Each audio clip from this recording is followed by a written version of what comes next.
Hello everyone, welcome back to the channel. I'm of course Hunter Salazar. I'm here with Necro Nicki. Welcome back to the channel, Necro Nicki. Hello, everybody. Alright, so today we're going to talk about a few of our spiritual implements. We have some antlers here. You can use these for a variety of different rituals. You can place them in a circle. You can use them to direct the energy toward your god or goddess. You can use them as just a barrier to what you're trying to do. Now, that barrier has to be something that you want to manifest within the circle that you're in, within the square triangle. When you're manifesting, you want to carve that perimeter out with the antlers or with crystals, whatever you have, whatever's part of your path. That's what you want to carve out your barrier. You are active within this barrier, and you want to feel safe. You want to know these objects. You want to allow them to be the edges of your mind, the edges of your being. And when you do that, then you are ready to manifest whatever you're going to manifest. Be it summoning, be it casting a spell, what have you. Are those deer antlers? These are buck antlers. They are sun bleached. So there's a nice soft feeling. Are bucks just younger deers, right? Bucks are male deers. That Oh. can be a variety of ages. Oh, a doe, I think, is a younger deer, right? Doe is a female deer.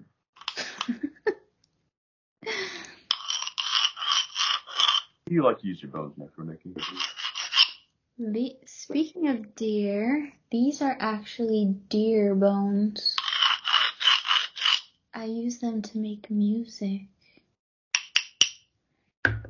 along with some deer teeth and various other bones.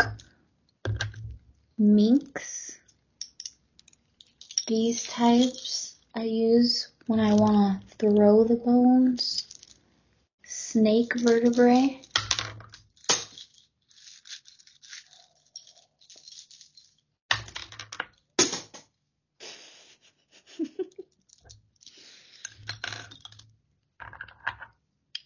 Shark teeth. My favorite spirit animal, actually. Well, the great white shark's my favorite spirit animal.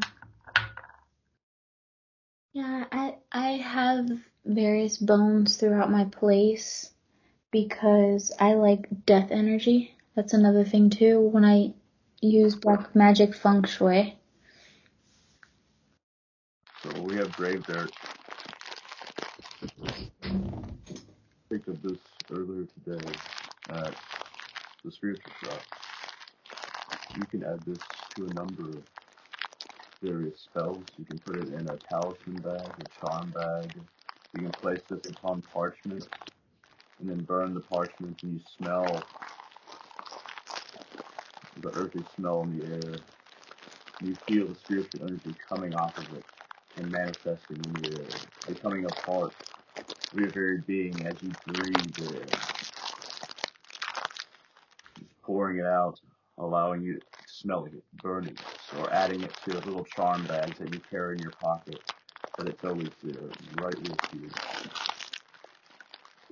That's one of my new favorite triggers, and the Gravedirt you have sounds cool. Like it sounds grimy.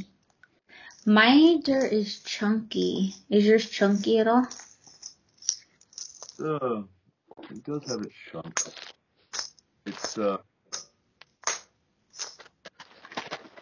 does also have its finer elements.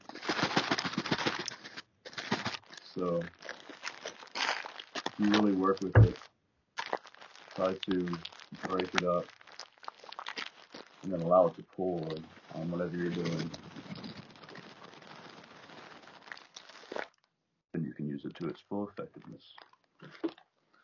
Also, coins, usually any kind of change, they can be old, do, or just anything that you pick up at the grocery store. Offering coins to spirits is very important. Sometimes you want to have a jar beside either your shrine or your altar. You want to have a place to where you can make the offering. Sometimes you might want to drop many, or maybe just a few at a time. Offerings to spirits, gods, goddesses, demons, angels. One offering after the other, just allowing it to slide into the jar. Usually you want to use copper. Pennies are the best, but you can use a variety of coins. Then you keep them right on your altar or your shrine. Allow that to be the offering point.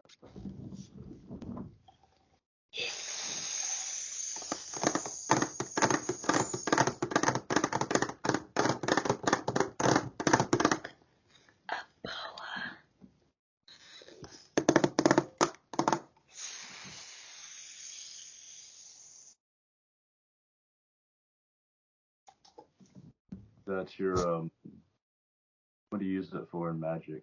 Or do you use it as a contemplation point?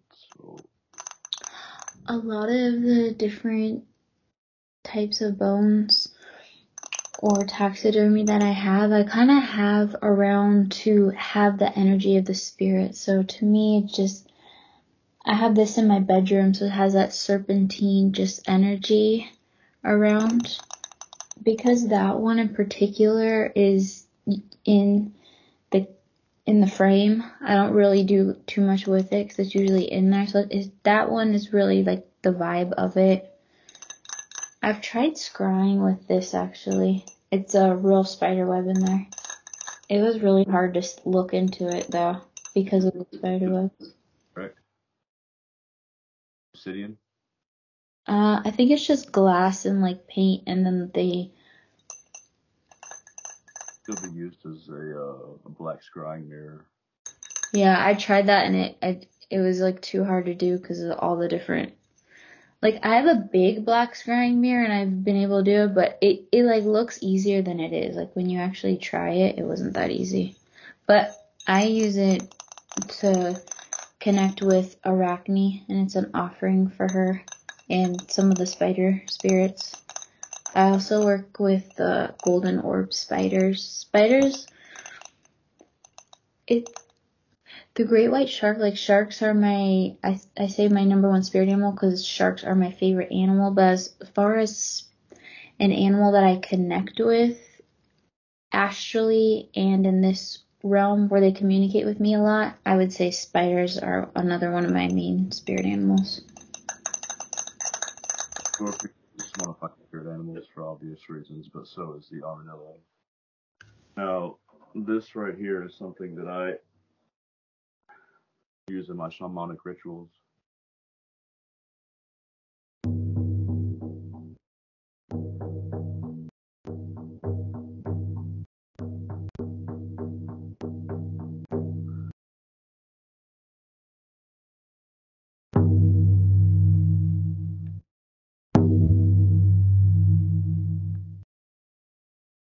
That's real buffalo skin. Mm. It allows me to connect to the gods by keeping rhythm. I allowed myself to be pulled into that sense of a shamanic state, without having to just do it on my own. The drum can be a remarkable way to bring oneself into a state that is altered in some way, either higher or lower. Have you done a lot of spiritual workings with your drums? I have drums, but I have the kind where you go like this. I have done quite a bit with it, and without having a lot of musical talents, um, the more you practice with it, the more you attune to your drums, the more make it a part of your spiritual practices or your magical efforts or your rituals, the more likely it is to become an extension of yourself, resonate with that instrument as if it was your own vocal cords or just an arm or a leg or something like that.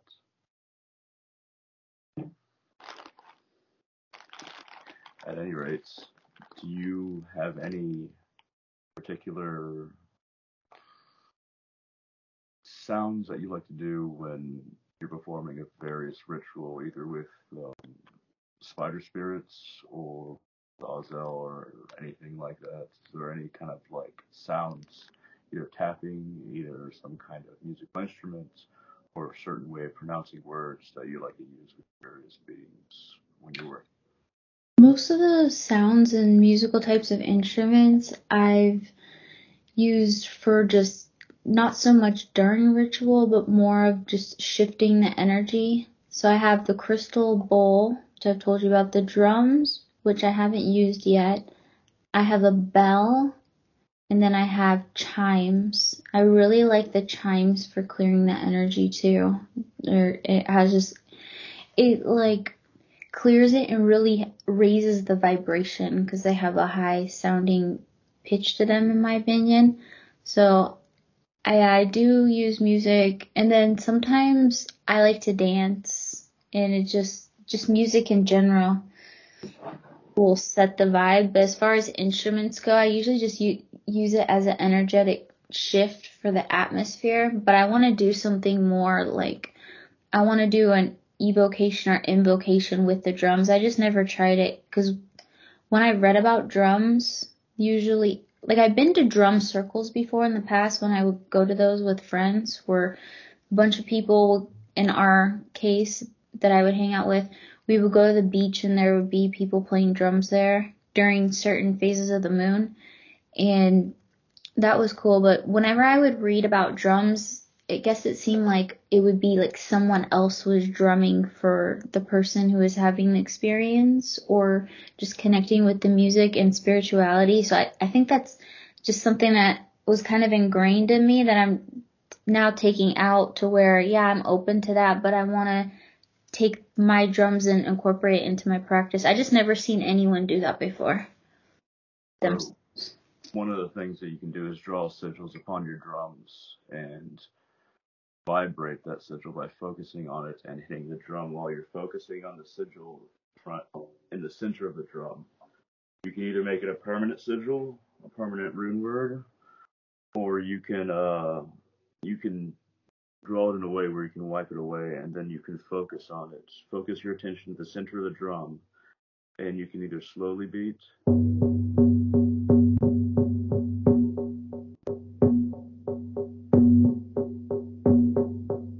or if it's more of like a more effective loud sigil, something that you really want to manifest.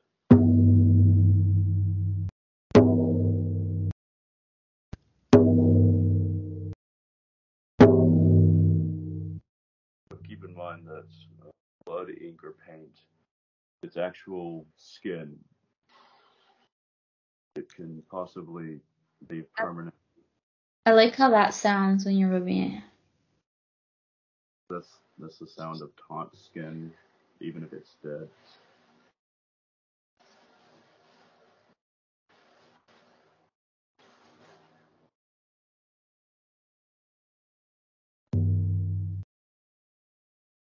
Now, when you're talking about bells or chimes, I think that you might be talking about something like this. Mm-hmm. The chimes, yeah.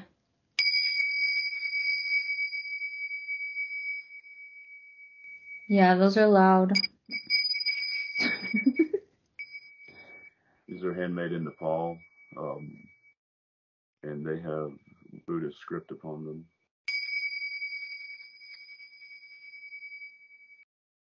They stick in the air.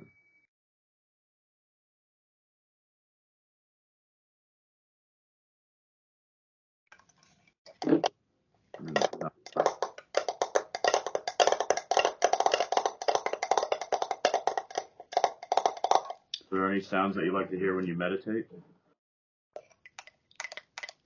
Usually I quiet my mind and don't have any sounds going on, but that's a good idea because I do want to try it with certain types of sounds with ASMR videos.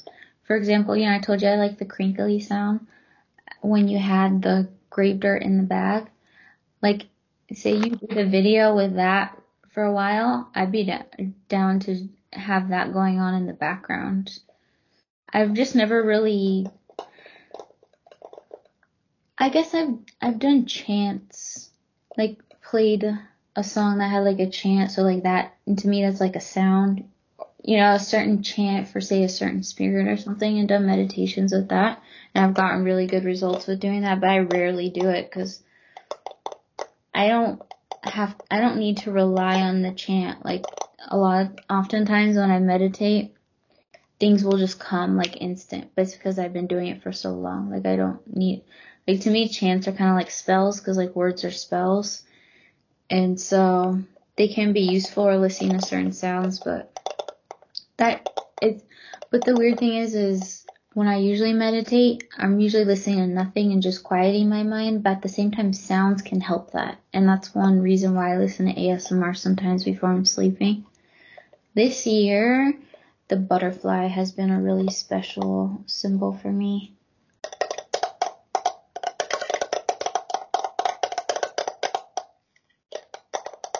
Do you feel like it's implementing information? Yeah. I mean, it's a common thing, but it's kind of hard to not put that towards that. That's one of the main symbols for sure.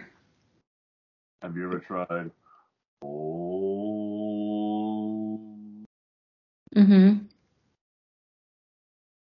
then when you trail it off, you kind of pronounce every syllable.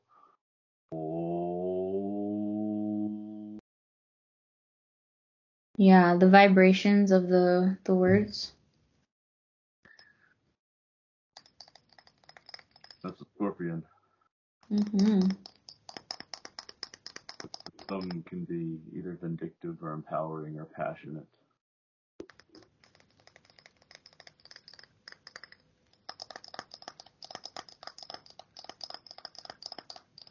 Do you feel like there's a connection between sound and the emotions that we feel, that it manifests within us?